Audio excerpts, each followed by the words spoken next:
Welcome to the Psionic Aftermath Clan War. Oh, man. So, we were supposed to have a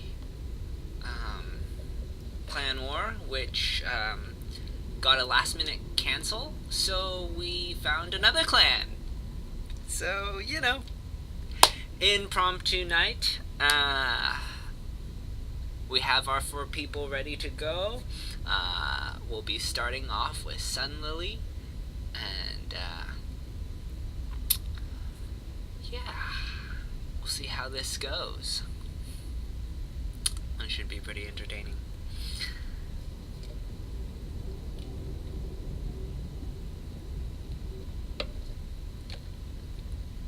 I trust you guys can all hear me okay. If not, I do see the chat, but I don't have sound on, or else we'd be getting feedback, so that would not be fun.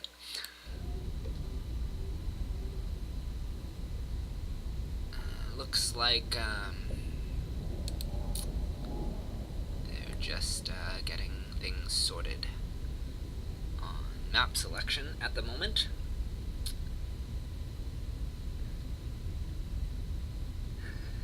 Yes, adapt, overcome, improvise.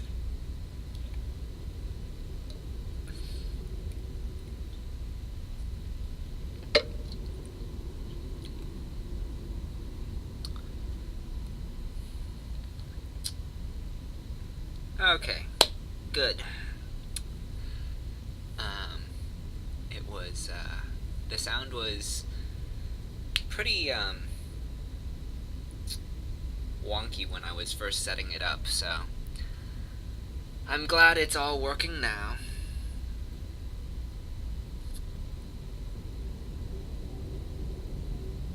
Yes, thank you for accounting for the stream delay.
So they're just still going through their veto process, and we should be on the way, or underway, shortly, as they have begun the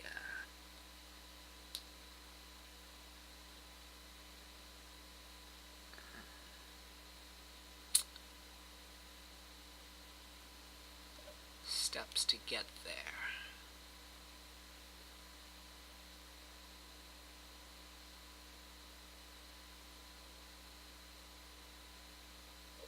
So hopefully we'll be in game soon.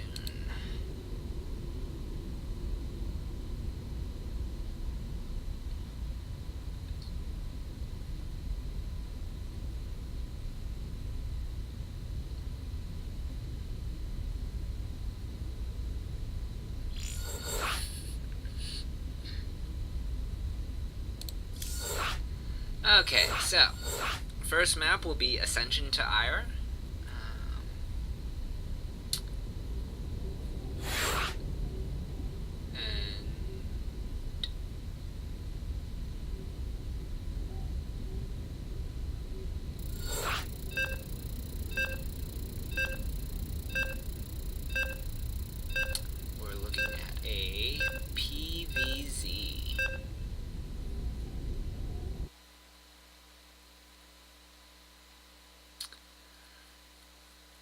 Hey, Gorgo. I'm doing well. My StarCraft has not been so good today, but spawning in the bottom right-hand corner of the map as the purple Zerg, representing Psyx, it is Senlily. And spawning in the top left-hand corner of the map, representing Loss in Translation, the red Protoss, Solo.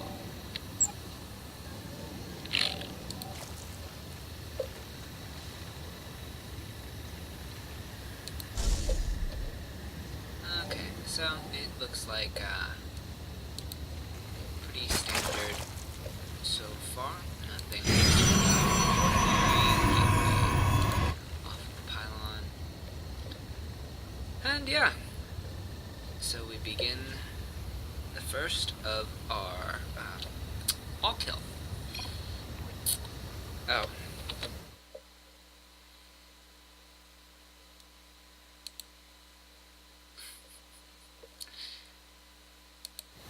Of course that was gonna happen.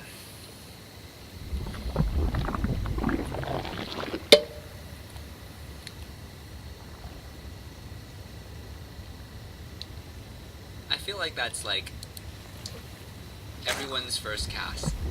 They forget the overlay. But, yeah, hopefully I learn quickly.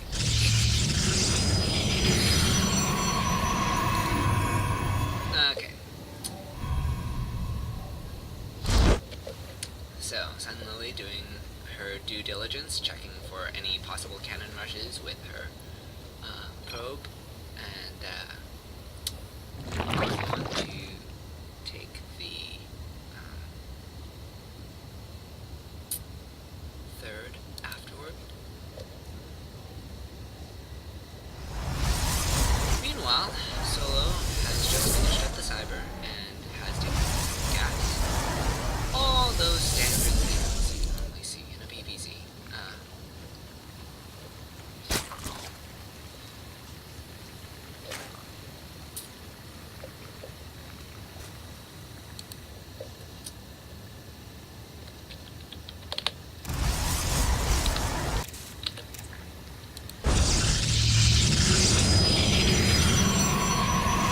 Robo's gonna go down for Solo, and I mean, I think that's just another indicator of standard play so far. It could open up for something like a DT drop, but until you see that Twilight, I'm not gonna put too much into that.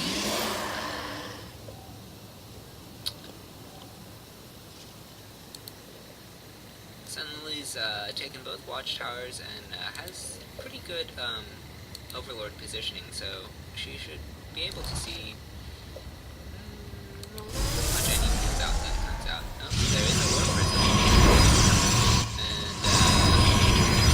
so it looks like Solo's gonna be heading into some form of aggression.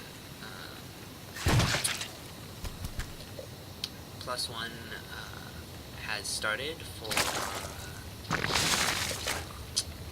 Zerg melee, and the Bane nest is underway. Warp Prism has finished, and there are 4 gateways and a Twilight.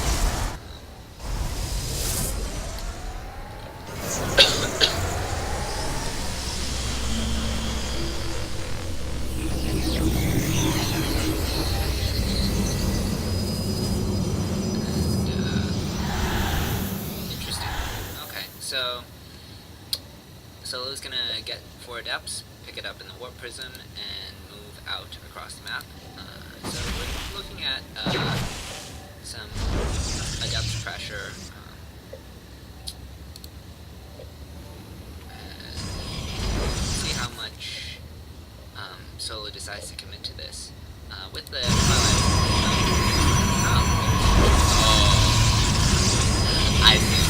charge is underway, and we have gateways going down. So these devs are really distraction to mask the charge follow-up. And this is... I'm sure Suddenly has practiced against similar things. So we'll see how well she's able to recognize what's coming. And she does see the lack of a third, at least at the, I guess, expected location. Unfortunately, she does not see the immortal that is out, which would also be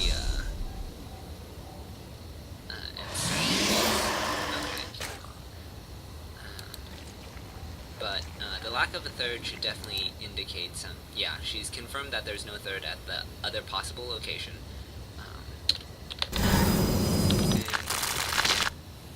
She's well aware of this attack now, with her vision of the watchtowers.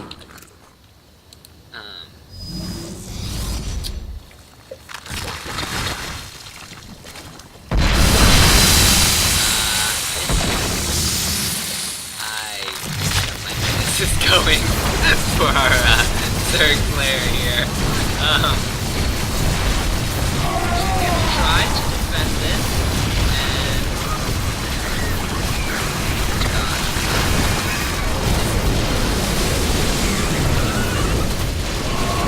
there's just a lot of charge left already. And let me see, yes, we got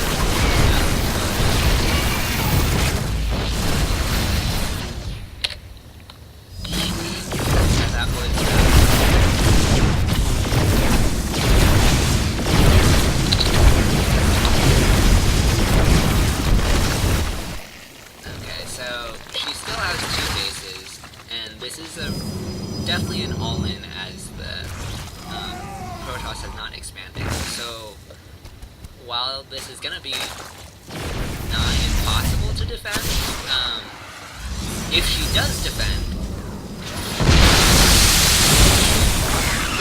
be able to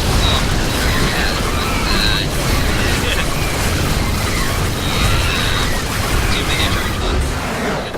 That concludes game 1.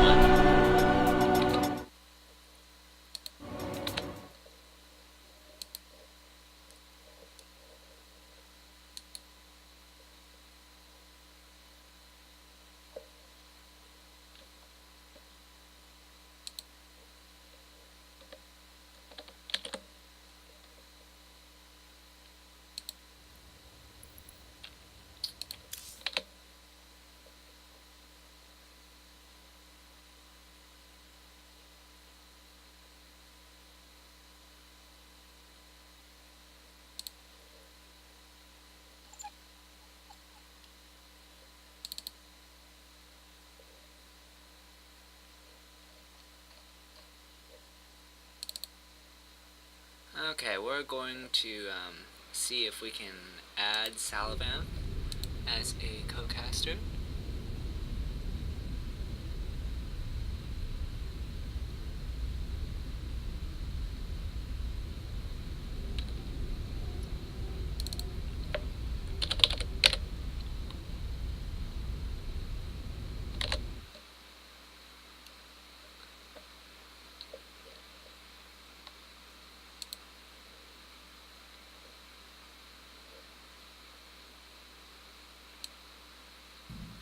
Hello, hello, hello.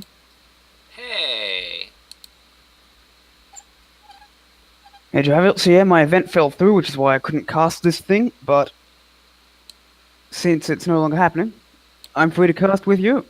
Excellent! And as Snoopy said, you might want to lower the in-game sound, because it's kind of loud and also drowns out your voice sometimes. Right. Probably will drown out mine as well. Right. Okay. Let me know on stream if you can hear me alright. This is my first time casting with Joe Javier, so we should work out any technical issues now if we can. Let's see here.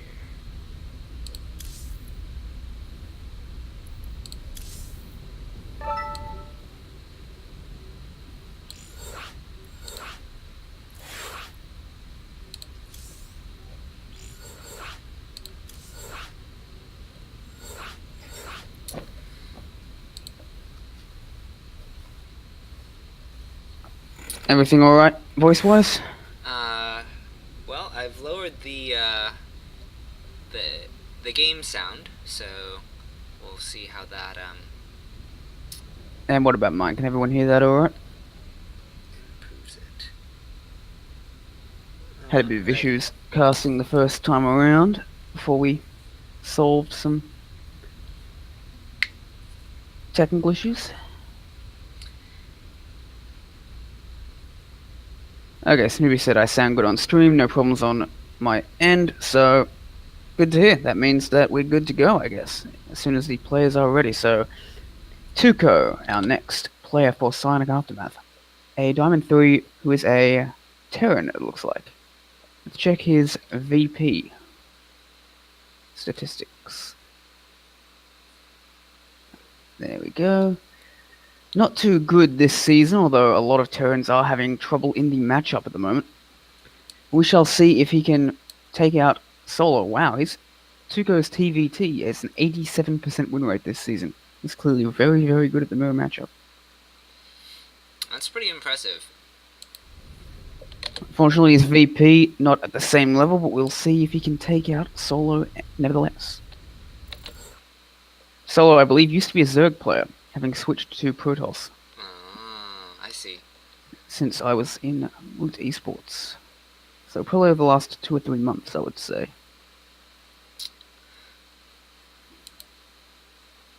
You want to split the introductions? Sure, that sounds good. You gonna go first or second? I'll let you go first. Alrighty. In the upper left, representing Psionic Aftermath, it is the Blue Terran, it is Tuco. And his opponent, spawning in the bottom right as the red Protoss, it is Solo. So I have not really played much with Tuco or seen many of his games. Do you know much about him? I played a couple games with him. I can't say I learned too much about his style off of it, just because the other Protoss that he played against played a kind of unusual style, and then I play an unusual style, so I don't really I know what he's Makes sense. We'll have to see what he decides to do this game. Going for gas, going for barracks. Pretty standard so far. Tank pushes are very, very good on Abyssal Reaver, even after the patch, so we might see one of those. That's what I would like to see out of Tuco. I have fits trying to deal with them on this map. Yeah, I myself, as a Protoss, will often go for cheeses or other kinds of timing attacks, just to avoid getting to that tank push. So It'll be interesting to see if Solo wants to do that, but it looks like with the money he's saved up, he is going to take a Nexus. A little late on 21, just wanting to, I guess, make sure he has that constant probe production. But at the same time, he will be taking expansion, and I think Tuco is going to be doing the same. Tuco's going to go for a factory, but given he hasn't taken his second gas, I think he's going to go for a slightly delayed expand and try and get some 2-base pressure done. Perhaps with Widow Mines or Cyclones. I've seen just a couple of random Cyclones going across the map in TVP becoming more and more popular. I've got to be quite on top of with my early game scouting in the modern PvT, especially since you can't really send Stalkers out anymore. Now the Terrans have learnt concussive shells or Cyclones can ambush Stalkers and kill them. I lost quite a few ladder points before I figured that one out. So we'll see if Tuco wants to do any of those things. as people adjust, that's what. Yeah, Solo having a bit of connection problems. Yeah. Okay. At least it was Must be solved now. So we just see a reactor going down on that barracks, but it's not going down as fast as one would normally expect it to if he was going to go for Hellions. So I'm thinking a Cyclone or a very fast Starport going to come out of Tuco right here. And it is actually a Widow Mine, so it looks like he might be going for a drop, I would say. Yeah. Which will mean that he'll want to put up a Starport pretty soon. He's probably gonna go up to 2 or 3 Widow Mines at least, just from... Oh yeah, definitely. Actually, did he cancel that Widow Mine? Well, I don't know what he's... I think he did. Very unusual bunker. is making a start. The bunker is not actually that unusual against stalker pressure these days. Okay. You pretty much have to have a bunker, or marauders, or cyclones, something But to fend off those on stalkers. Against good micro, the marines Protoss won't do it. side of the map, I don't know if you I'm saw sorry? it. He put a bunker down on the Protoss side of the map, and there was like I don't, he I don't canceled see any it bunker. now, but Ah, that was strange. We do have a Robo coming out of solo. So it looks like he just wants to play a pretty defensive game. He's got a nice worker lead already. And he's throwing down 2 more gates, so everything looks pretty standard out of solo. It looks like he wants to play a regular game, which makes sense. He should have the advantage over Tuco, at least on paper. While the Medivac and Marines are coming out, 2 Widow Mines already out, a 3rd on the way, so we are going to see Widow Mine drop. Widow Mine drops can be very devastating, because you only really need 1 shot for Widow Mine to pay for itself. We do have a shield battery going up at the front for solo, while Tuco scans, sees the Robo, sees at least one of the 2 gates. Actually, he sees both of them, so he sees it's a pretty standard build coming out of solo. And here comes the Widow Mine drop. This is going to tell how the early game is going to go. Tuco definitely wants to get some damage done here. It's almost impossible to get out of a Widow Mine attack unscathed, but if solo manages only to lose a handful of probes, he should be in good shape. Observer coming across the map. But it's not going to get there in time. Is he watching? There's a lot of probes there. oh my. Here we go. No reaction from solo. 8 probes go down already. 10 probes total. He needs to unburrow them and get them out of here. And he does. And this, he's actually heading towards the main. I don't recommend that. Yep, and he's escaping. He should be escaping right now. This Widow Mine drop has definitely paid for itself, especially since he did not even lose the Widow Mines. Tuco just needs to get out of here, getting stim and +1. Meanwhile, 3rd base is on the way for the Protoss player, while an observer scouts and sees what's going on, going into its humming mode, which you can actually hear if you're paying close attention. Yeah, it's kind of funny how long those tend to survive in spite of the noise. Yeah, I had a PvP once where I could hear it and I just could not find it and hunt it down. Yeah, But it's so he's going in annoying, for too. another go. Blink is on the way, but there are no units at the main base, and he successfully avoided the stalkers. Here we go again. Widow Mines are going to get dropped in. Oh man, they are so strong. Splits attempted, but they are only somewhat successful. 7 probes go down. That's a total of 17 probes killed this game, and he's going to get out as well. Excellent harass by Tuco, but he needs to be producing workers more constantly. He's starting to float some money because he only still does not have the worker lead, though given he is Terran, that is probably a slight economic advantage for him. But he needs to get his 3rd base of his own or put some pressure down. He doesn't Stim's even about have halfway a done. 3rd starting somewhere, so I mean, he's so committed to this harassment that he's. Well, especially if you're going for a 5 rack style, which he is, it is totally fine for stay to 3rd a bit late. But one thing I do notice is that there is a lot of queuing going on Tuco's Raxes, so his macro is not at where he would like it to be. So it would be nice if he had that money available to spend somewhere else, especially, and this observer's still floating over Tuco's main. This army is starting to look scary for solo, but good pull away from those Widow Mines. They will actually get only 1 shot off, taking out 4 probes in total, for a total of 24 workers killed this game. Incredible. But harassed by Tuco. Solo is still up on total supply though, in spite of all that harassment. Since Solo is macroing very well, which is allowing him to get out of this deficit. But it looks like he wants to go out for some pressure. And given that he only has Blinkstalkers and Immortals against this ball of stimmed Marines with combat shields, I don't actually think this is going to go too well for solo. So this could give Tuco an opportunity to get back in this game, especially if he gets some good Widow Mine connections. Charges on the way. 2 Forges only just now getting started, while +1 armor and concussive shells on the way for Tuco. But he does need to get some Marauders if he wants to make use of that. Armory on the way as well. And we still don't see a 3rd base from him, I believe. So he's throwing down more Raxes. So it looks like he wants to get aggressive, but Solo is actually going to get aggressive. Oh, he's moving, commanding these Stalkers. The Stimmed Marines just doing so much damage. Force fields do go down, trying to split this army with moderate success. Will take out this Stalker, will try and take out this Immortal, and I think he will get it as well, and he does. There's just so few units for Solo left. Blink Stalkers are good at sniping things. They're good at small engagements, but they're not actually very good at prolonged fights against stimmed bio. And Tuco knocks the army of the Protoss back, and this might be his chance to get something done with all these Raxes. Yeah, as his +1/+1 just production's now really starting kicking Solo. in, I feel like he kind of has to get some sort of damage because his third hasn't even started. Oh yeah, it's 35 workers to 61 at this point. Tuco needs to go, and he needs to go now. He has the army advantage. He needs to get some crippling damage done before this match gets any worse. Before this match gets any worse for him, he is definitely all in at this point. As it is, he's still sitting at home, unfortunately. It looks like he wants to move out just now. I think. Yeah. He seems to be posturing around that third base. He's actually taking a third base very late. I don't actually like this, as a Templar Archives and Dark Shrine is on the way for Solo. He's building up that Protoss army. Tuco just doesn't have the workers to make this happen. His 4 more gateways almost complete as well, so his production is going to go through the roof as 1-1 completes. Tuco looks like he's moving out, but I think his time may have passed. Solo's even taking a fourth base. Yeah. It's such a worker advantage. Now the only question is, can he avoid dying to Tuco's push? Because if Tuco is able to push and win, this is really the only chance that he has.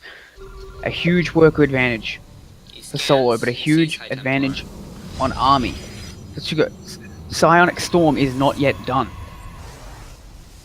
It's about halfway done, so if Tuco manages to push into this fourth base and then into that third base before Psionic Storm, this could be very strong. Warp Prism on the way will miss the army. He's actually going straight up to the choke as the Widow Mines burrow, and they will not get some very good shots off. I don't like the idea of moving up this choke point. You need to go for the fourth base and third, or at least take out these rocks.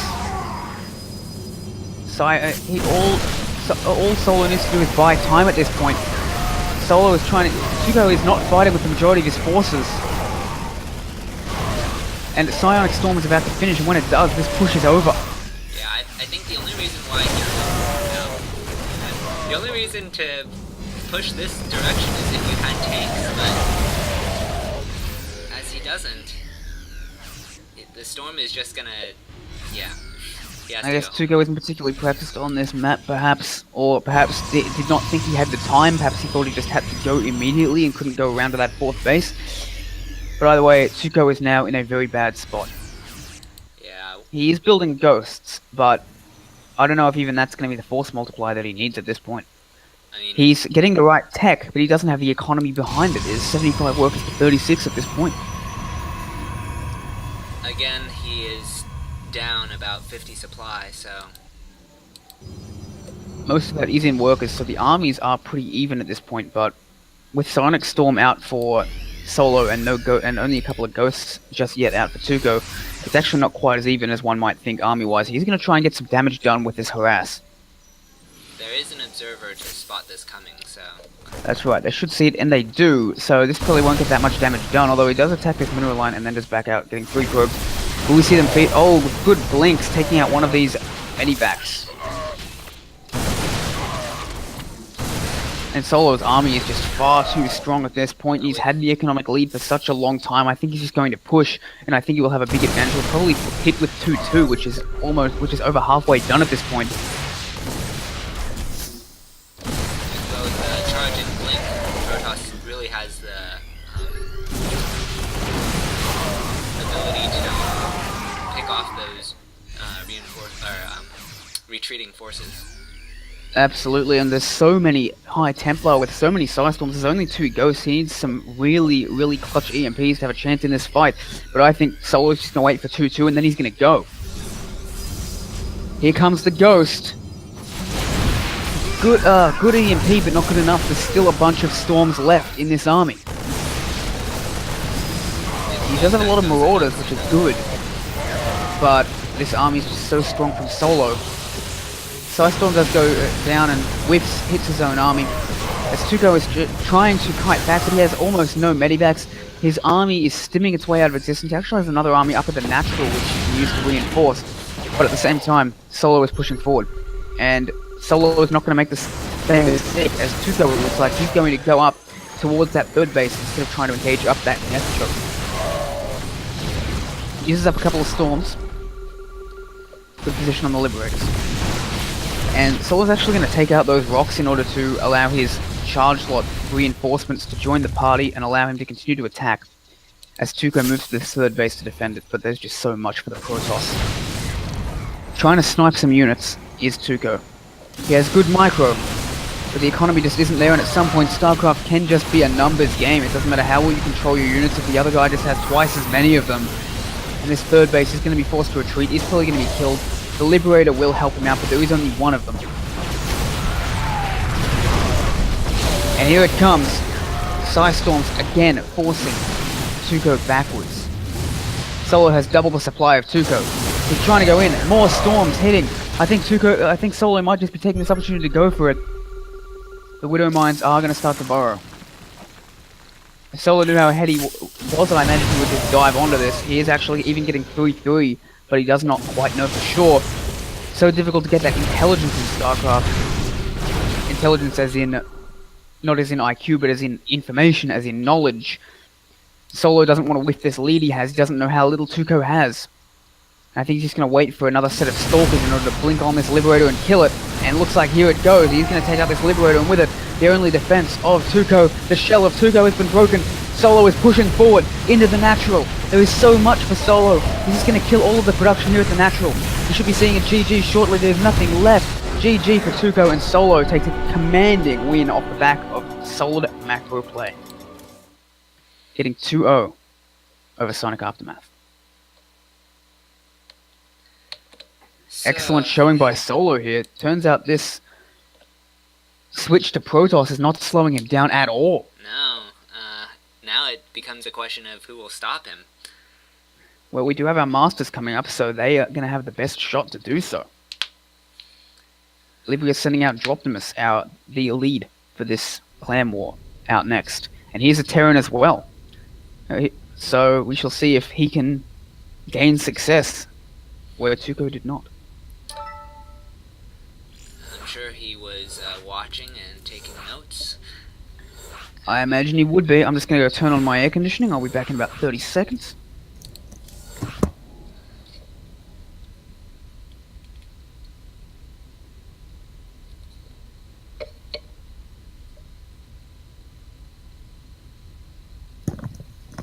And I'm back. We have Hoopsire, who will be casting and probably playing for Lit Esports, considering Hoopsire is a strong master from Lit, a Protoss, whom I've seen stream before. He is pretty good. But in the meantime, we have Droptimus versus Solo in another TVP on Catalyst this time around.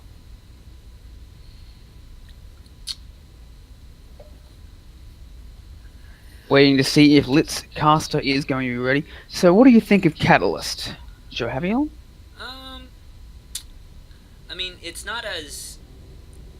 Like, I feel like Abyssal can be frustrating. It has been in the map pool long enough that you kind of get used to it as well. So, like, even though tank pushers are a thing, you get, like, because you're expecting it, if it gets to that point, you can adjust. Catalyst, it's not like it's not designed for something like that, so I don't feel like there's anything about Catalyst that irritates me more than any other standard map. Yeah, Catalyst does seem pretty standard. For some reason I have a very poor win rate on it, and I can't figure out why. It has Mind you, I also have... it has a narrow choke at the natural, and then the ramp is kind of awkward distance from the... Could be. I think it's mostly lurkers, which I have trouble with on this map, which is not really going to be an issue in this PVT, most likely. Just going to call that now. Sorry, guys. Yeah. Interestingly, though, I have a really good matchup on a really good win rate on Neon Violet Square, and I have no idea how to even play on that map. So maybe it's just all variance. The ladder can be harsh in its upswings and its downswings. I mean, so maybe I just happen to place. Maps are just like some people intuitively get it and other people haven't yet. Yeah, that is quite possible. So, but here we go. Droptimus versus Solo, our first master, against Solo, the very strong Diamond Protoss, recently swapped to Zerg. In the top left, representing Lit Esports, with 2 kills, looking for a third, looking to clean sweep this, it is Solo. And in the bottom right, hoping to pick up a game, stop all kill, spawning as the yellow Terran, it is Droptimus. And we do see something a little bit interesting already. We see a gas first out of Droptimus, which kind of indicates what kind of tempo this game is going to have. Well, we see a 15 gate coming out of Solo, so not sure if he messed up with his probe just with a little bit, or if he wants to get that gate out slightly faster. I think it might just be a personal preference in terms of his build. Maybe he wants to get that Cybercore out a few seconds faster in order to fend off that initial Reaper. But I'm not sure Droptimus is going to go for that, because he is going for that gas first. I think we're going to see a very fast factory out of him. Pretty similar to what Tuco did, but I'd like to see how Droptimus does it. Droptimus's early pushes are nasty. I've faced them before, and it felt like there was just nothing I could do with my robo-based play. I can beat Droptimus in a long game, but when he's playing seriously and he goes for those pushes, he is a nightmare to try and hold. So we'll see if he wants to do one of those here against Solo. That's what I would like to think he would do, while a Nexus will go down from Solo at the usual time. SCV pushing us forward, we are going to see a Reaper, in fact, coming out of Droptimus. I do think we'll still see a factory, but it's not the fastest factory possible.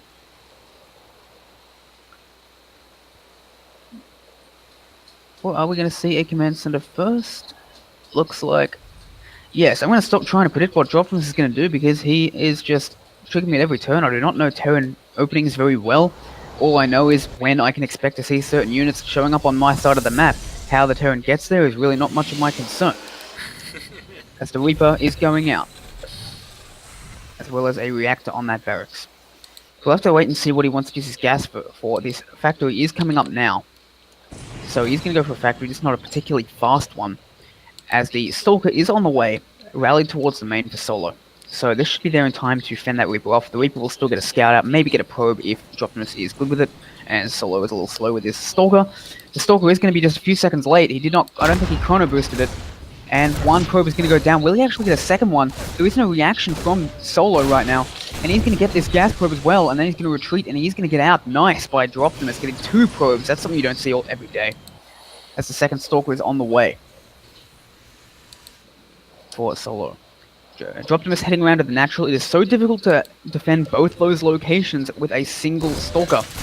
And good grenade. He's going to actually take out this probe as well. He gets 3 probes with that Reaper now, and he's retreating, and he's macroing at home. Droptimus proving that he is a nasty customer indeed to face, just as I said, and a starport coming up. So it looks like we're going to see maybe a Cyclone drop, or maybe some sort of Liberator pressure. I'm not sure. Cyclone might just be to fend off initial Stalkers, although the Reaper does that pretty nicely by forcing the Stalkers to stay at home. Well, we do see a very fast Twilight Council and a Forge coming out of Solo. He's going for the upgrade focus this time. This Reaper is finally going to go down. Does get 4 Oh my god, is it actually going to get away? No, it does not. Rest in peace. It does get 4 kills. It will be greeted in the Terran Valhalla as a hero of its people. Bane of Ire, Slayer of Probes, Johnny the Reaper. Well, we do have a +1 and a resonating glaives coming out for Solo. You know what I think this might be? I think this is going to be a timing attack with Adept. I think he's going to throw down a crap ton of gateways. But Solo's actually throwing down a Robo, perhaps for a Warp Prism, or perhaps he does want to get into a later game after all. But right now we don't see any Adepts for Solo, even though he's getting resonating glaives, which indicates to me that he's going to throw down more gates, and he is going to go for some pressure, or perhaps even an all-in. He does have 3 more gates on the way. Meanwhile, Optimus going out with 2 Cyclones and a handful of Marines. Yeah. And there's only 3 Stalkers here, and an Adept. 3 gates on the way. Robo's still on the way. These upgrades are not going to be done in time, and there are no shield batteries for Solo. Remember what I said about Droptimus' early pushes being nasty? We might just be able to see this right here.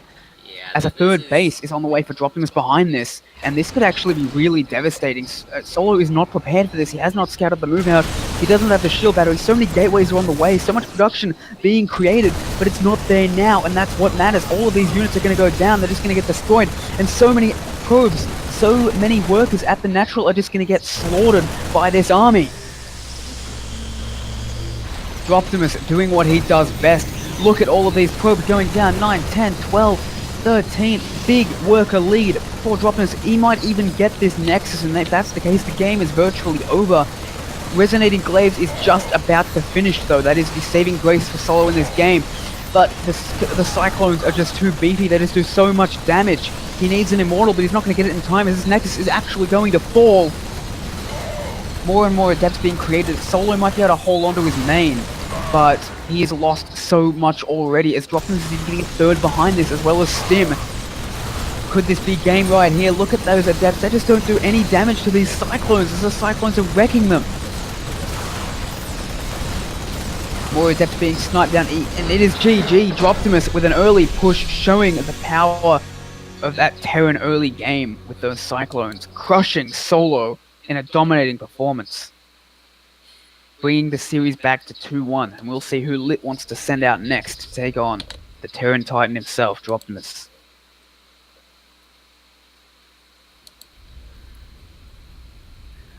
I've done Crazy that game. from Optimus before. Me too. This is when I was going for Colossi, so it was doubly devastating. But yeah, the build that Solo was doing was just so strong against, well, just so weak against what Optimus was doing. He had so much good stuff on the way, it just never materialized in time. Yeah. He would, if Optimus had given it another minute, Solo would have slaughtered that. But that's what Optimus does. He hits you at the exact time you don't want him to hit. Mm-hmm. And we're going to see Kia from Lit as the next player. And Kia's style can only be described in the most charitable fashion as weird as hell. Kia will do not just cheeses, but the cheeses you have never seen before. Cheeses you didn't know were possible in this game. In PvZ, before, I have seen Kia go for a fake expansion into a proxy 5-gate Zealot Rush. This is the kind of thing you are dealing with when you play against Kia. Okay.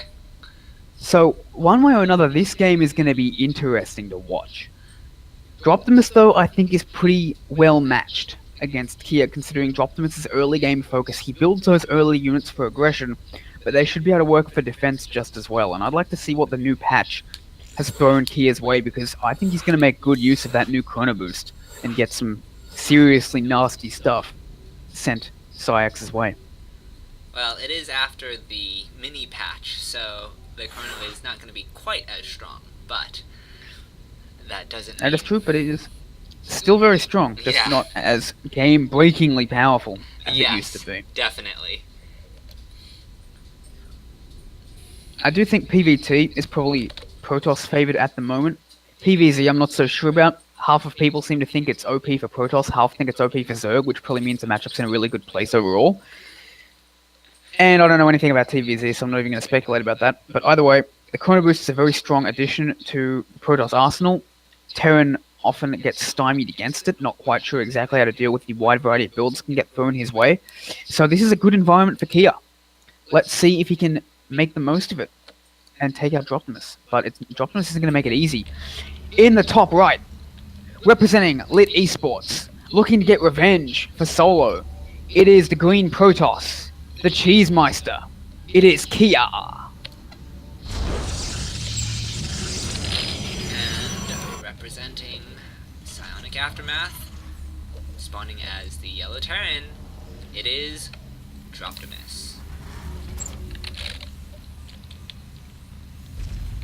So, we do see another gas first coming out of Optimus. Now, what do you think of Blackpink in PvT? I mean, I think taking the third is always frustrating on this map. But otherwise, at the very least, there's not a whole lot of dead space. So, drops and Liberators... I mean, Liberators can still get on top of the gas be irritating, but I don't feel like it's like You know nightmare. what I mean? It's not oppressive. Liberators aren't any Yeah. better on this map than they are on many other maps. It is worth noting, yeah, that third is actually difficult to attack head on due to the choke at the third, but there's also a ramp you have to go down and then a ramp you have to go up in order to get there. It can be very easy to get into a good position, especially with siege tanks, and cut off the natural from the third, Oh, especially that's against true. Zerg. That can be very devastating. It's actually PvP, that's how I win a lot of my games. very similar to Abyssal in that regard. I would say it's almost worse than Abyssal trying to hold off a tank push. I'd say probably right though. One advantage on Blackpink is that you can hold your natural pretty easy because there is that ramp there. But yeah, trying to hold that third against a tank push can be pretty nasty. Though Blackpink is a reasonably large map, Abyssal Reef is actually quite a small one. We do see a command center up on the high ground for Droptimus. I think he might know about Kia's reputation. But Kia is going for 3 gates off 1 base, and he's going for 3 stalkers. Here we go. 3 Gas. stalkers, warp gate of 1 base. He's just gonna go for. He's not even going for Twilight Council. He's going for stalkers. This is vintage Kia right here. He does not care what anybody else thinks. He does not care about the metagame. He's just gonna say, you know what? Stalkers are good. You know what's even better than stalkers? A lot of stalkers. Hitting early. Let's just do that. The Reaper will come in for Droptimus, and it will scout. Probe's getting pulled off the line, and he will scout the 3 stalkers, so while he will lose his Reaper, he does know something is up. His alarm bells are ringing, he is building a bunker. He was building it before he even saw it. Yeah, and I think he knows what Kia is like as a player. He's getting the factory, and what will we see next? We will see a Cyclone coming out of Droptimus, which is quite good against Stalkers. I'm kind of surprised there's And I- no Twilight Council with this. I would. That's Kia for you. He's just saying, you know what? Upgrades just get in the way. We're just gonna make Stalkers, we're just gonna make Adepts, we're just gonna kill him. We're just gonna kill him super fast. Oh, I think he wants his opponent to think he's going for Blink. Quite possibly. And the bunker is already set up. The supply depot will remain healthy. He doesn't lose any health on this Stalker, which is good, but Droptimus is holding him back. Starport is on the way, and we are just going to see him hunker down and build workers and such on 1 base, but 2 orbital commands for a while. But Kia is taking an expansion behind this. He's playing to his image, I feel. He certainly is. I would not expect an expansion from Kia if I were in Droptimus' position. He is getting a siege tank, Droptimus is, so that could allow him to push out. But in the meantime, I think Kia is just going to try and set up a contain for as long as possible on Droptimus. Try and get that Nexus finished before Droptimus manages to back out, and given those 2 sentries he's just made, that seems like the likely option. Sentries are very good at containing you if you are stuck on 1 base. He's sending an Adept out to see what's going on, actually getting some high ground vision. Very nice move by Kia. He does it again, trying to take out this barracks. But this siege tank is now ready.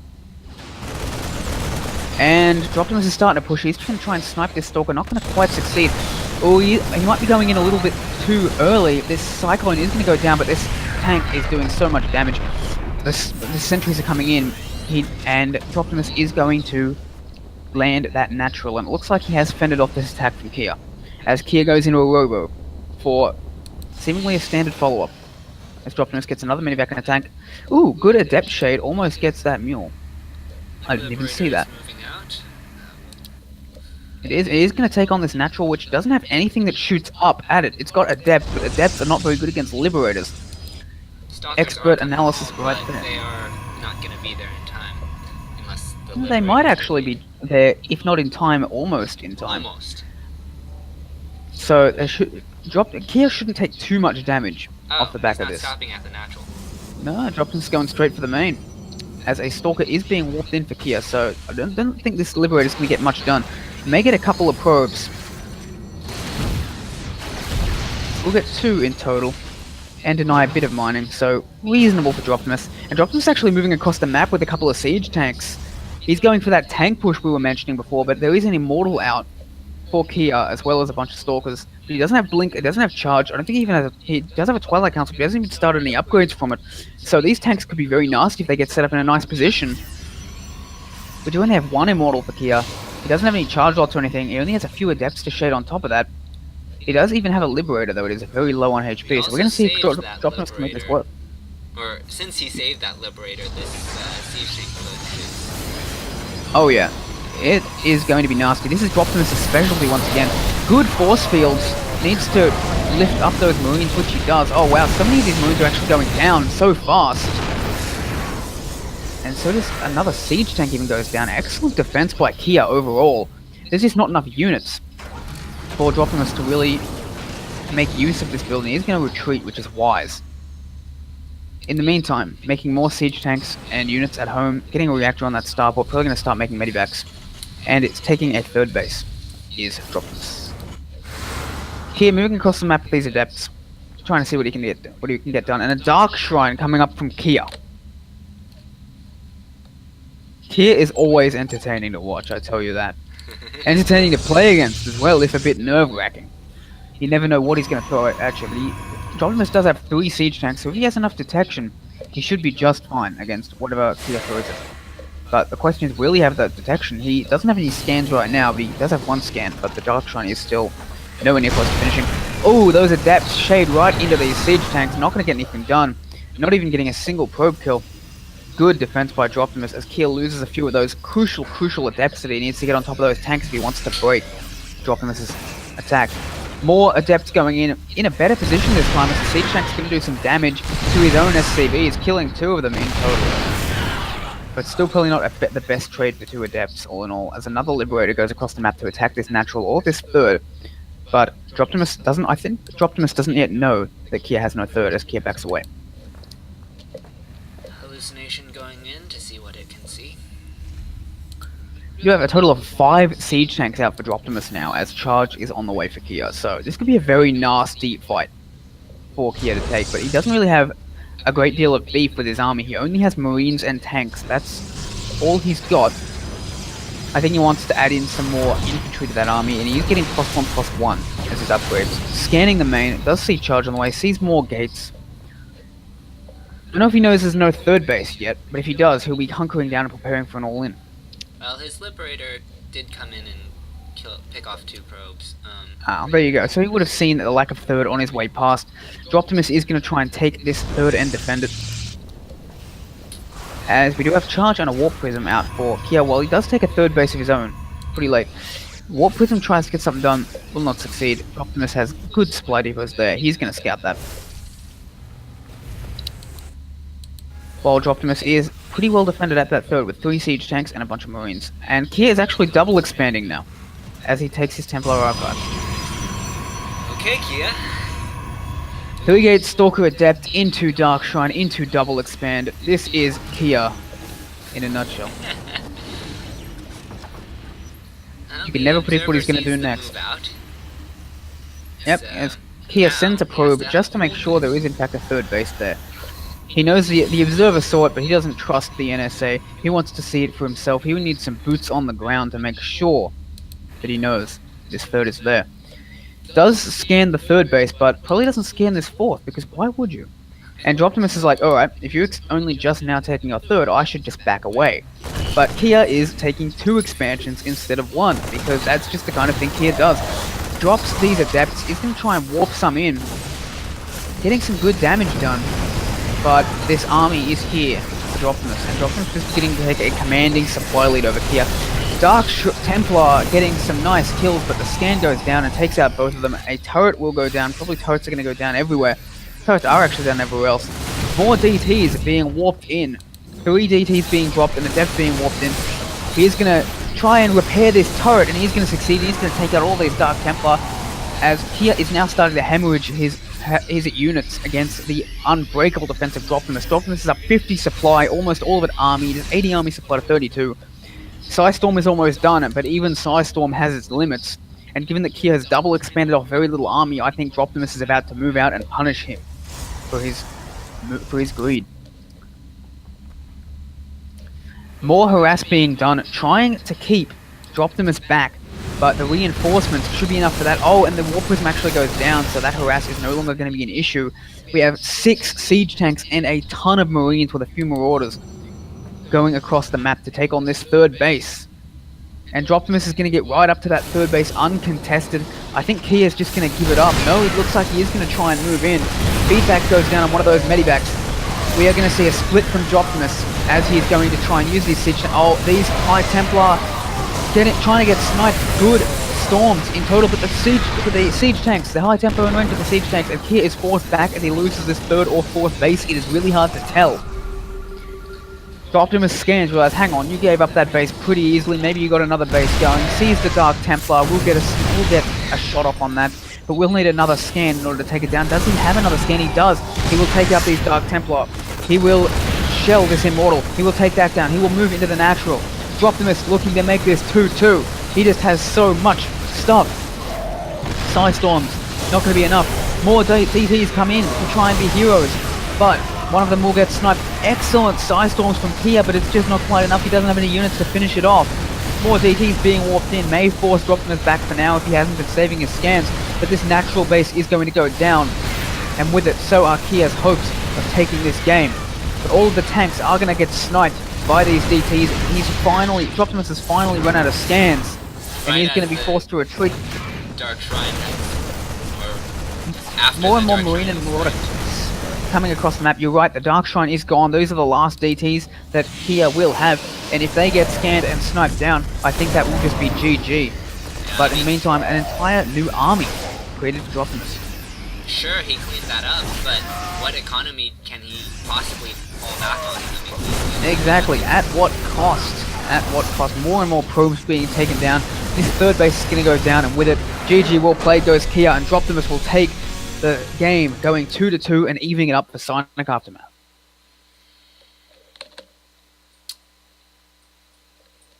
Alrighty, so we did see tanks on that map. We did indeed. Optimus making good use of them, fending off Kia's early pressure, not falling for the Dark Templar, dealing with the double expand by pushing out. Optimus responding very well to what Kia had to throw at him. And I'll be back in a minute. I'm going to use the bathroom.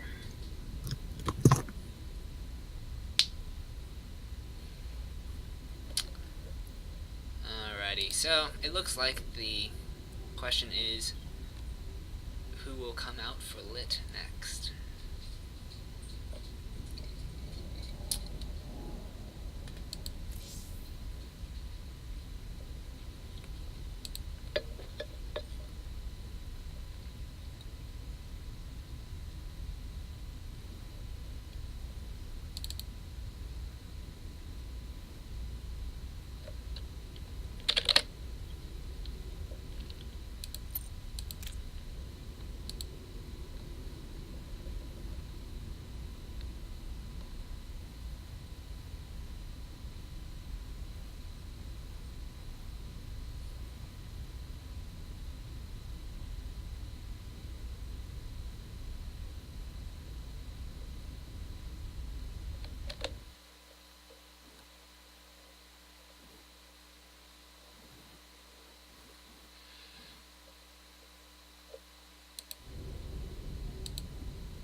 Alrighty, it looks like the good one will be coming out, and the map is Odyssey.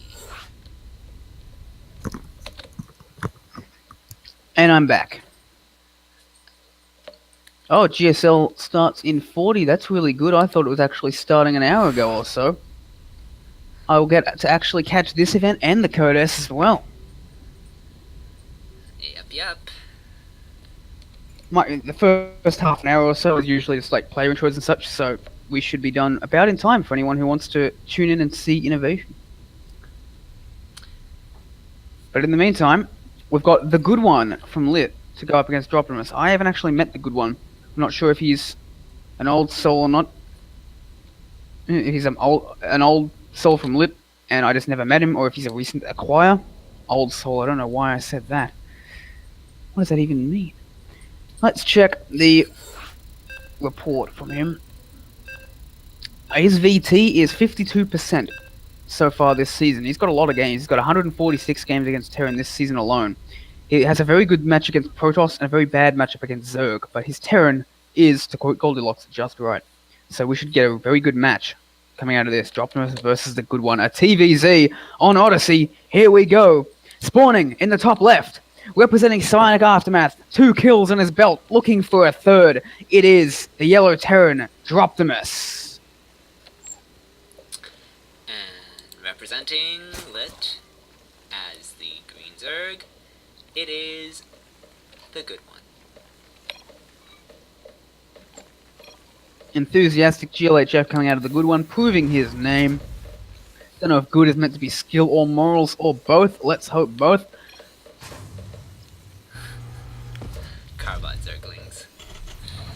And we are going to see refinery go down. Are you getting a bit of stutter on this?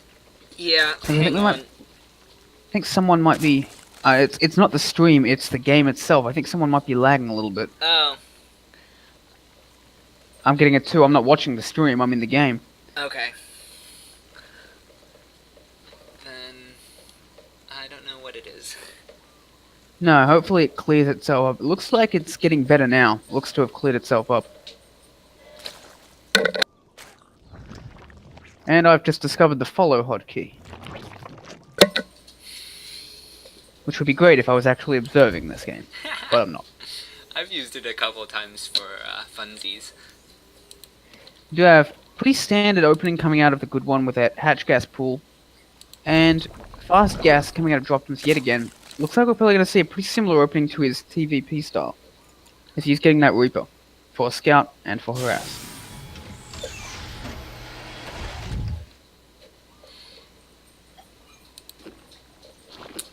We're gonna have to wait a little bit to see where Dropimus wants to go from this, and where the good one wants to go as well. Generally, it's up to Terran to take the next move as Dropimus takes his command center. It looks like we're gonna have a factory coming out of Dropimus again, but the question is, what will we see out of that? We could see Hellions, we could see Widow Mines, we could see Cyclones, we could just see a quick starport. There's a million different ways that TVZ can open, even if the mid-game tends to converge in roughly the same place. Generally, the Terran will want to go out and put some pressure on the Zerg, prevent the Zerg from growing completely out of control. Given the fact that it's a reactor, I'm gonna say probably not Widow Mines. Yeah, Hellions seems like the most likely option here. It does seem to vibe with Dropimus's style overall. And also, Terran get the chance of going basically Bio or Mech in this matchup. Mech is actually seeing a lot of popularity in TVZ recently. Ever since Gumio essentially won with it, and the patches haven't really made it any worse. Like, the Raven is no longer as good, but they got some buffs, I believe, to some of their units. So we'll have to see which way Dropimus wants to take this, whereas Zerg probably going to go for Hydroling Bane. Just such a strong... Oh, is that actually me? Oh, it is. I'm not sure exactly what's going on there. But if that happens again... I will leave the game. Actually, you know what? This is getting some things. I'm going to leave the game, and I'm going to allow you to cast this one solo while I try and figure out what just happened. Alrighty. Don't want the players to experience lag on my watch. The Reaper did delay the third, so it was forced to go down at the other possible location. The Lings are going to come in and just force the lift off, if anything. Not at all. Oh, they actually get into the base, and the Hellions are out, so they should be able to handle those hiding it might be more damage than probably hoping for, but Hellions are dealt with, and the Hellions are... he lost 2 Hellions off of that, so I'm assuming he was gonna push out and poke with those, so that's gonna have to wait if he still plans on that. As it is, he is getting Cloak for Banshee, and the Hellions are gonna go out now.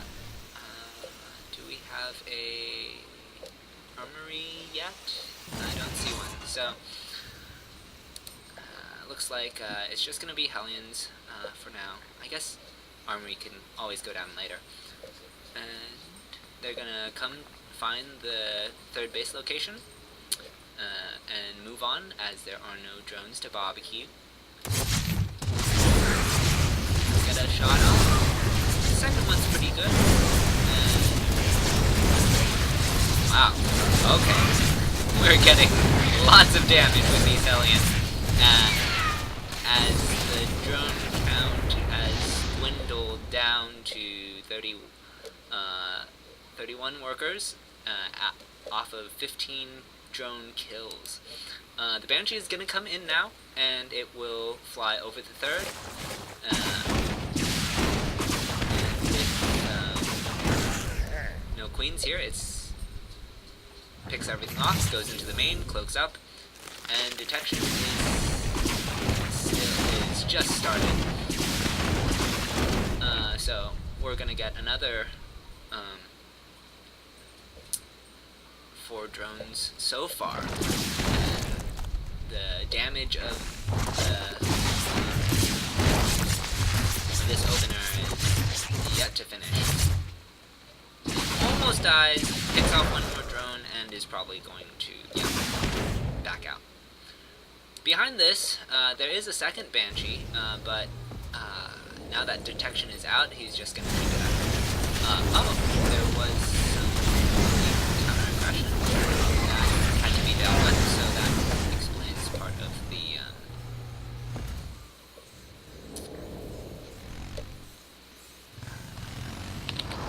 let's see, he lost 3 SCVs off of that, so... didn't really slow him down that much, just was something that he had to respond to. His 3rd has completed and is transforming into an orbital. Meanwhile, he's getting his reactors on the barracks. And stim. Mutas are actually coming out for the good one, so we're gonna see some old-fashioned ZVT. Mutas are a great unit when you don't have anything that shoots up. Or when your opponent doesn't have anything that shoots up, I should say. They are going to pick off as many of the that as possible. They actually are all picked up, and the Banshees go down. So that was... I'd say that was actually a pretty good defense by the good one, all things considered. The Banshee's going to run out of energy for Cloak, so he'll probably have to hide it away in the corner and use it later. Oh, he's just going to go in with it. Mutas are flying across the map. The Banshee is going to harass the 3rd. Mutas poke and find nothing to... largely because I'm still concerned with Banshee, so I guess Banshee did something else. Defended in a really weird way by diverting. He actually loses almost all his mutas by engaging under the engaging over the Stim Marines. And so now tempo is going to go back to the Terran player. Creep spread has not even started, so this is gonna be difficult to hold, I think, if Terran. Well, Terran doesn't have that much bio yet. There is a Thor, actually, so that can really anchor. While it's not a siege tank, um, it does shoot up. So, this has a lot of potential. So, no basics at the time. I don't know how he keeps this third, actually.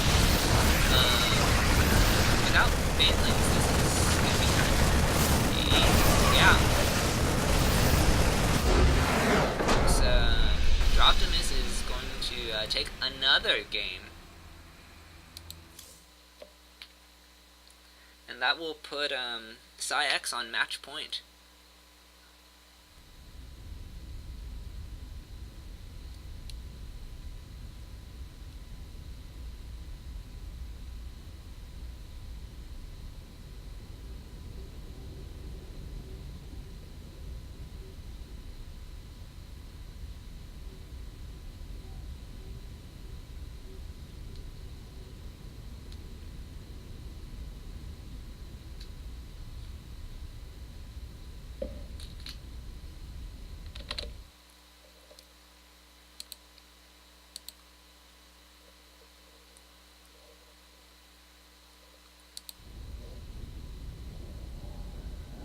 Oh, looks like Hubsea Well will played by Droptimus. I think this was just server. a server issue because this basically it never happens. Sure.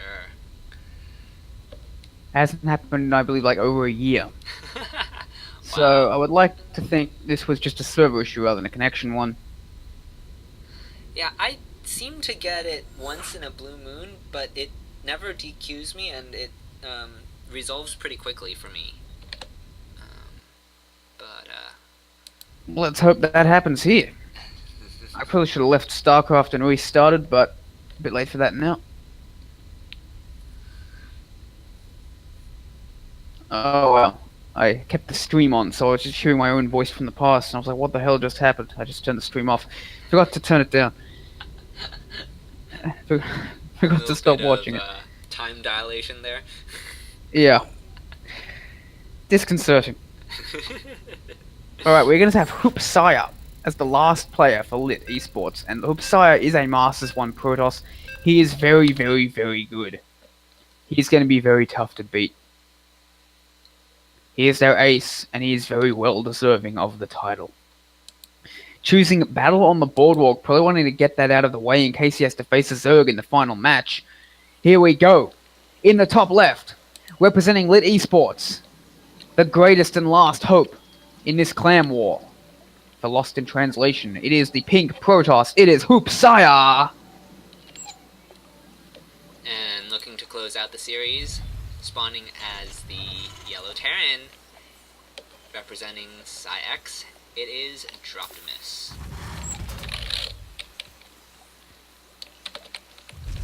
And it looks like, touch wood, that we don't see any actual skips or stutters this time around. So it looks like the problem has probably resolved itself. I shall keep an eye on that, but I think we're good. We'll see if Hoopsire or Droptimus has anything interesting planned for this map. This is a map where the natural is extremely wide open, to say the least. Although there are chokes one can take advantage of. It is mostly ZVP. It is a very aggressive map because it's so difficult to wall off. PvT might be a little bit different. I think that a tank push might be a good idea because this boardwalk, the top side of the map, is just so narrow. It is so difficult to stop anyone from pushing across this. He would then need to get to the natural, but that is not all that far. It'll be interesting to see how these two players approach the map. As right now we do see an expansion coming up for Hoopsire. And it looks like we want to see an expansion from Droptimus as well. So neither side going to go for any real cheese. We may see some two-base aggression coming out of one or both sides.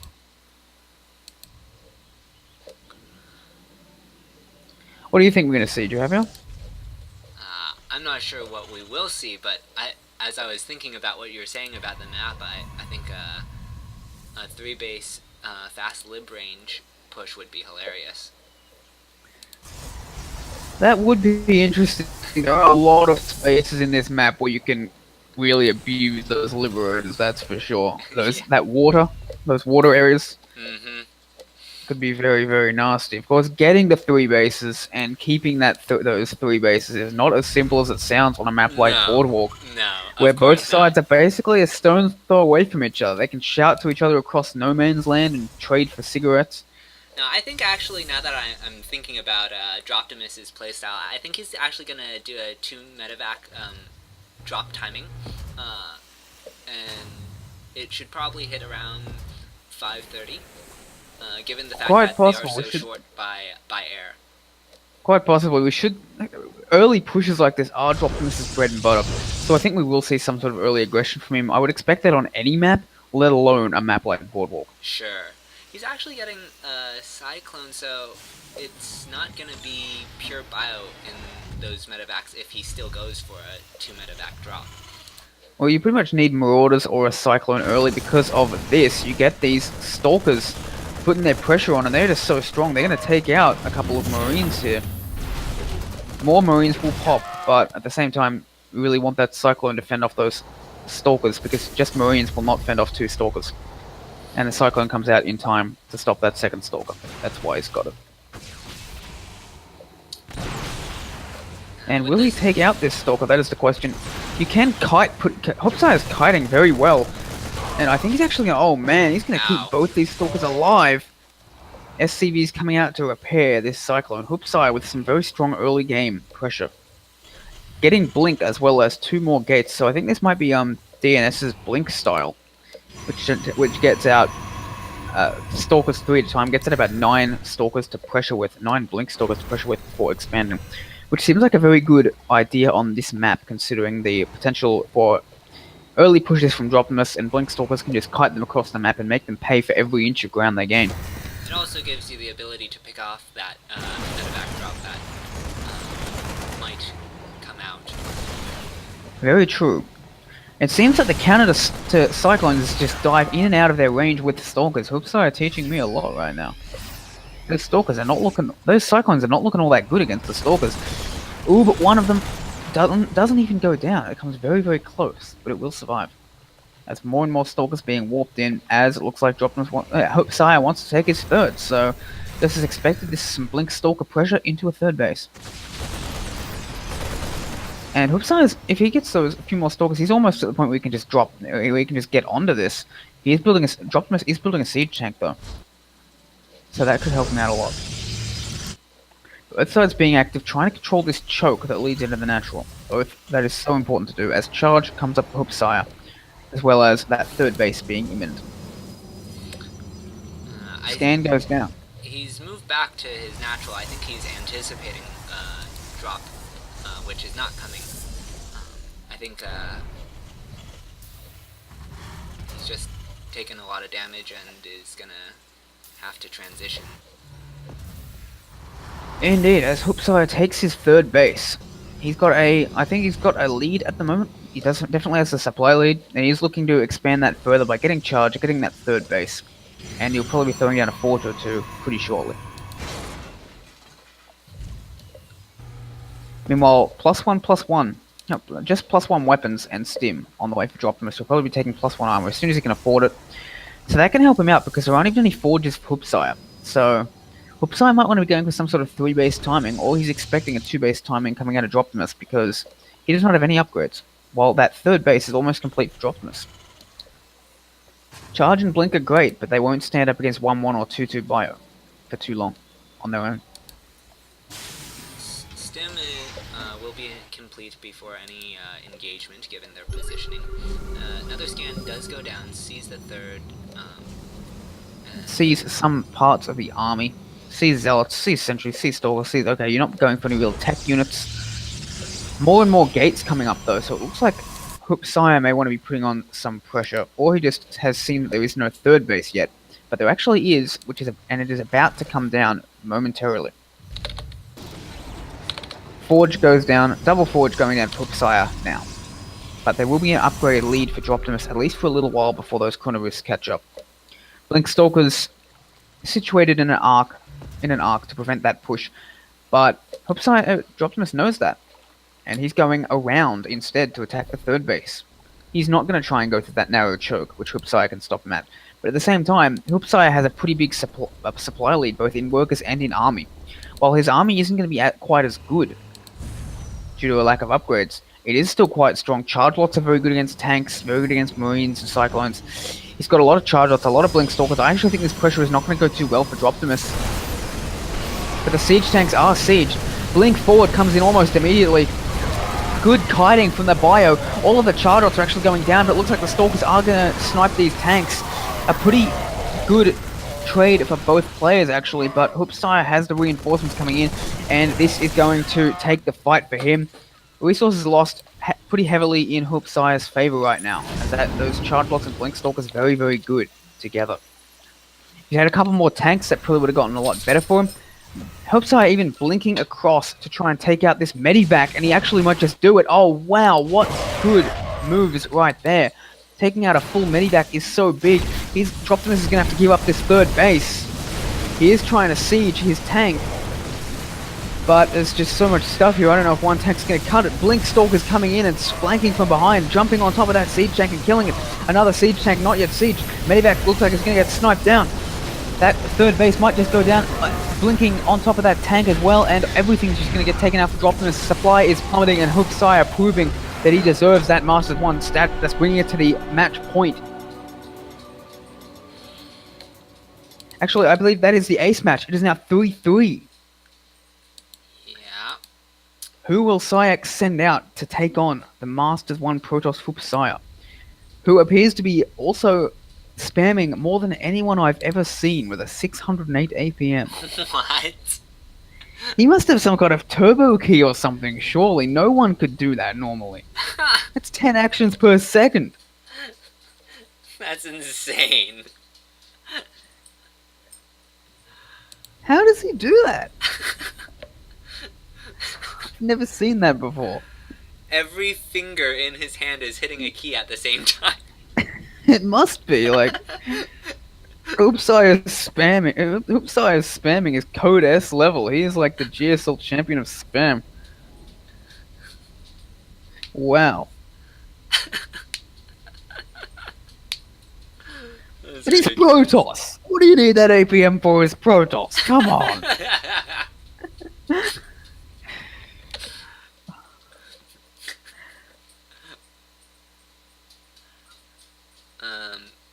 Before that last attack that Droptimus committed to, he did scan over his natural, I'm assuming to pick off any observer and make sure that he wasn't spotted on his move out, but then the observer actually came in right after his army left, and so the lack of seeing an army, I think, tipped Hoopsire off to the possibility of an incoming attack.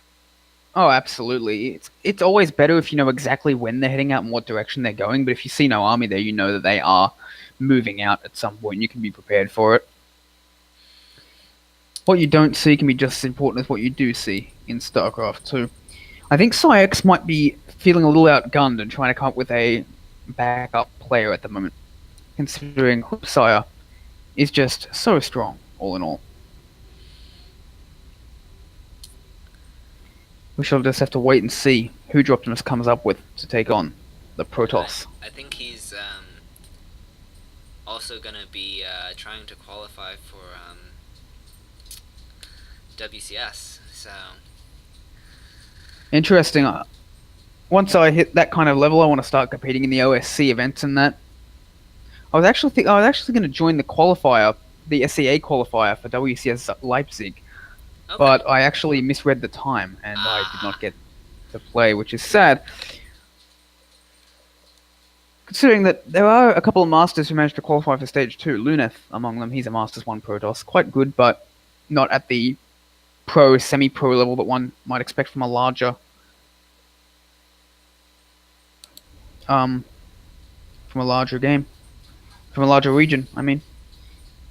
That's the perks of living in Australia, although you do have some pretty nasty players in Australia, especially Probe, a Protoss who is just...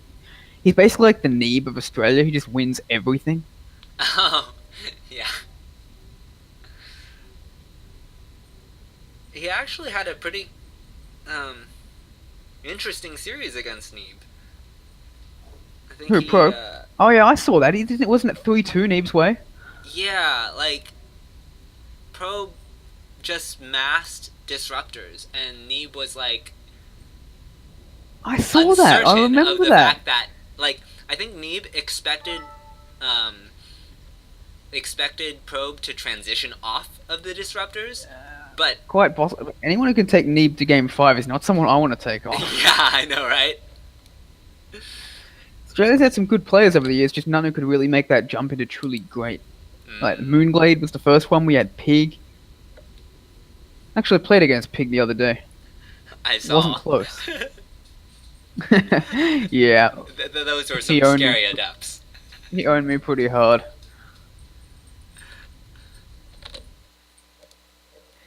But it was fun to get a chance to play against him. I love his stream. It's really good. Yeah, he does a really good job of kind of walking through people at any level. You know, I checked. There were only 2 random players in the top 100 for NAGM, and Wow. both of them are Pig. One of them is Pig, and one of them is Star-Lord, which is Pig's cheese account.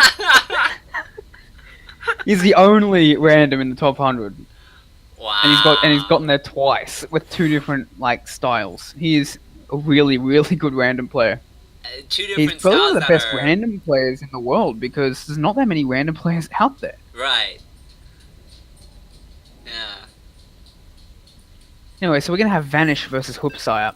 Vanish is a Masters 2 Terran. He 2-1'd me in the first round of the Christmas Cup fairly recently, but Hoopsire is a lot better than I am, to say the least. So this is going to be an uphill battle for Vanish, as we will be playing on Neon Violet Square, our final map of this clan war.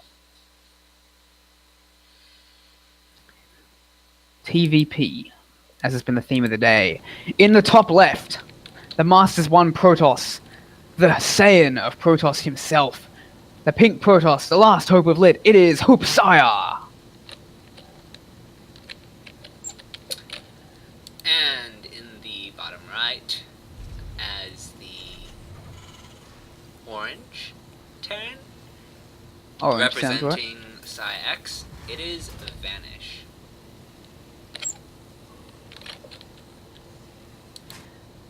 I always feel a bit weird doing these intros for the Lit players, because I feel if I'm too enthusiastic, November's going to start talking again. Calling me traitor and everything. I didn't even. I haven't been watching the chat that much, but. I don't think it was not in this chat, but I she's see. put it up on Discord a lot. Didn't you ever see that Go Lit thing? It was a platinum tournament. I was cheering for Lit because I didn't know the other guy was Psi X because I'd never met him. And I was like, hey, if Psi X can't win, I would at least like Lit to do it because Lit's my former clan, you know. I support them over pretty much everyone except Psi X, but yeah. Taken as incontrovertible evidence that I'm actually secretly a traitor. I was caught red-handed, Oh my. cheering for the enemy. We do have a next coming down from Hoopsire, and we're probably going to see a command center coming out of Vanish pretty soon. Vanish is going for that Marine, not that Reaper, only going for a single gas, so it looks like he is going to make a CC. There's not really anywhere else he could go from this at this stage of the game. Command center will be going down, and there it goes. So we are going to see at least a macro start. Neon Violet Square is massive. It is, I think it is the biggest map in the map pool. You've got that in-base third. It's pretty easy to take 4 bases. Unless you're like me and you don't know how to wall off against Zerg on this map, then it could be a lot harder to take 4 bases. But I don't think Hoopsire and Vanish are going to have that problem. A, because neither of them are Zerg, and B, because they're much better than I am. And we are seeing a bunker coming up from Vanish as his Stalker deterrent of choice, while a Stalker is chrono boosted out for Hoopsire to either hurt pressure or fend off the Reaper. Neither of which are probably going to get much done, but still, a Stalker is something you do want in the early game anyway, so it's not too much harm done. as a factory comes up for Vanish. We are going to see what both sides want to do. We don't see a second gas coming out of Vanish yet, which is interesting. Normally, I think you'd want to take your gas a little bit earlier. I'm not really sure about TVP. He does take it now. So I guess he's just focusing on those Marines early, trying to populate that bunker before the Stalker or Stalkers get here. And we are going to see what kind of tech Hoopsai wants to go for momentarily. Actually, we just say Twilight Council. I think he's going to do the same Blink build that he did before. A very good build if you have the micro to pull it off. Hoopsai clearly does, as we've seen in his game against Dropimus. Starport coming up from Vanish. As we are going to see a tech lab coming up on that factory. So we're probably going to see siege tanks, though we might see Banshees being swapped on, but I think it's likely to be siege tanks as a second barracks comes down to Vanish as well. Looks like he wants to get a solid set of units out off 2 bases. We will have to see how this game develops. The Stalkers are going to come up, scout that 3rd base, see nothing super crazy going on, try and put some pressure on, but the bunker will be ready to fend them off, knock them away. 2 more gates finishing for Hoopsai as he's getting that blink just like last time.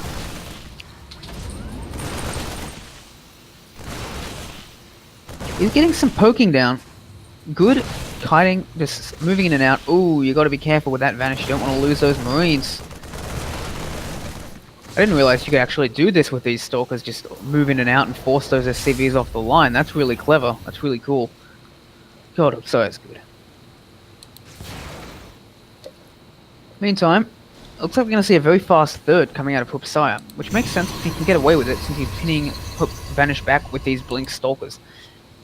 We do have a siege tank down, but it will be needing to stay home most likely as Stim begins, and we do actually have a tech lab on that starport, so it looks like we might see Banshees. Nope, looks like he changes his mind, being like, hang on, Blink Stalkers are probably pretty good against Banshees, I've heard.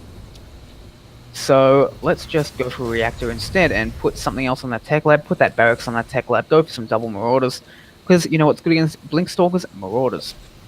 Wise moves by Vanish. Worker lead slightly for Hoopsai, but overall economic lead slightly in Vanish's favor due to the mules, but that's not going to be for very long because that 3rd base is more than halfway done. We do see more and more Stalkers coming across the map for Hoopsai. That looks like he's only going to go for 6 this time around, deciding with that siege tank, he's not going to actually break through. He just needs enough to snipe units as they move across the map if they try and put some pressure on, but it doesn't look like Vanish wants to do that. He's getting a couple of Hellions, actually, which is a pretty common opening these days, but not a very common mid-game type of move, so I want to see what he gets done with that. What do you think those Hellions might... What do you think he's going to do with those Hellions? Drop, probably. A drop does seem to make the most sense. Yeah, if you, especially if you were to pressure the 3rd at the same time. Main, probably? Yeah, and if you did that while pressuring the 3rd, that could be pretty devastating. It's not something you would expect to see happening. Yeah, meanwhile, look at that spread of vision. Look at that spread of vision from Hoopsai. He just sees everything with these Blink Stalkers. Wow. Yeah. That is really good. He's starting to get this economic lead. Call me a traitor if you will, but I appreciate good play, especially from Protoss when I see it. And Hoopsai is putting on a clinic on how to play PvT right now. He's got some really good stuff going on. I think we do see like +1/+1. 2 very narrow paths that a drop could get through, and that's about it. Yeah, and I don't think they're gonna make, and I don't think they're gonna like. Even there's only really one, and it's only the tiniest of gaps. Yeah, he closed the other one. Yeah, so absolutely nothing is gonna get past this without Hoopsai realizing it. Salvages the bunker, and interestingly though, we don't actually see a 3rd command center from Vanish. So I think he's going to be going for a 2-base push with these Marines, Marauders, and some tanks, and while dropping with Hellions as well. The siege tank is actually splitting off from the rest of the army. I'm not exactly sure why. Hoopsai retreats with these Blink Stalkers, losing that ring of vision, but preparing to defend his 3rd base against whatever gets thrown his way. Shield battery is on the way, but only one, as a Liberator and more Marines coming up for Vanish. Supply lead is in Vanish's favor. He is stimming after these Blink Stalkers, which they get caught on the squares. Doesn't link away in time. Hoopsai loses 2 Stalkers. It looks like he's not going to go for the 3rd base. He's just going to go straight for the natural. With these Hellions actually, they're turning into Hellbats. That's actually going to be really good against this charge lot heavy force. Vanish. with a good move all in all.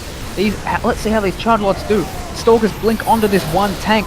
Good force fields go down, but the charge lots are melting. Vanish taking a supply advantage. Wow. Muling down. Don't think they're mana mules. I think they were just to try and block the retreat of the enemy units. Force fields do go down. While, oh no, the elevator fails. Hoopsire, BM. It looks like he's going to go down, actually. He might. Hoopsire just BMing with that pause. As he puts out, he doesn't even actually die. As it looks like he is going to fend off these probes. More Hellbats on the way will take out most of these charge lots, but it looks like Hoopsire will just hold.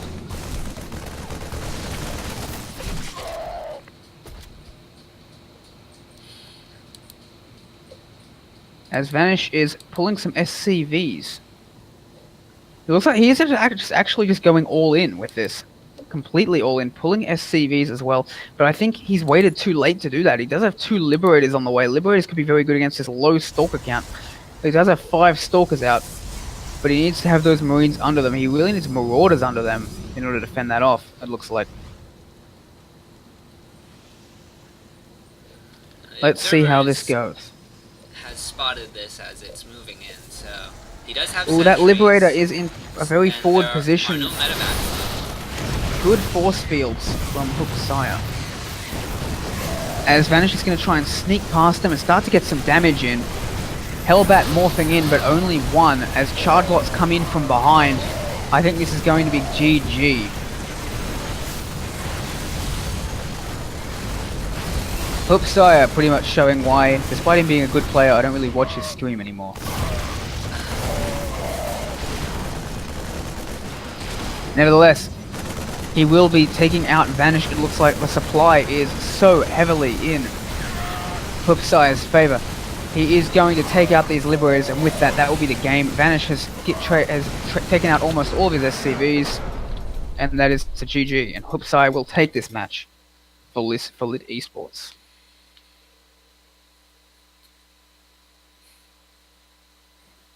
And that will be the end of this clan war. Just in time for GSL to start. Alrighty. Well, that was... Thank you everyone on both sides for coming out. Yeah. I really thought Vanish was going to take that for a moment there. I wonder if Hoopsire did too.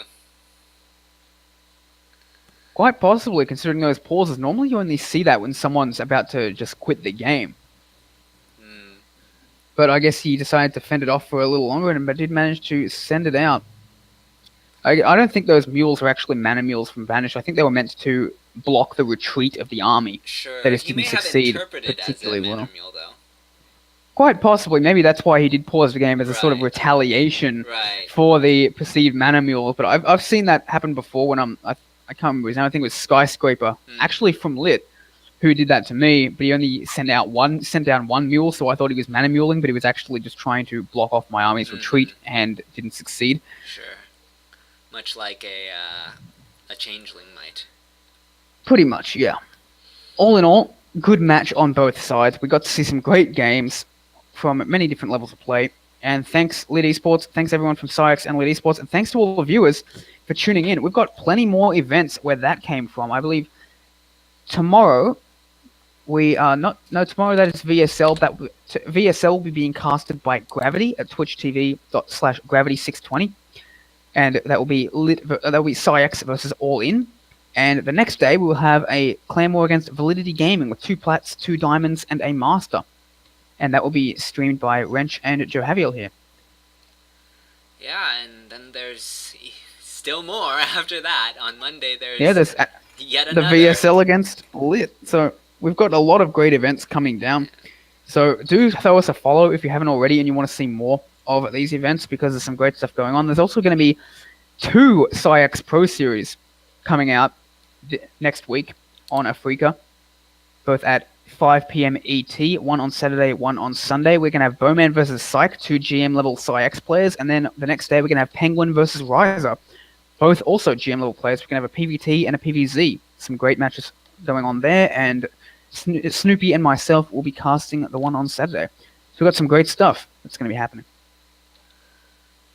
Action packed. Action packed indeed. The fun never stops here at Psionic Aftermath.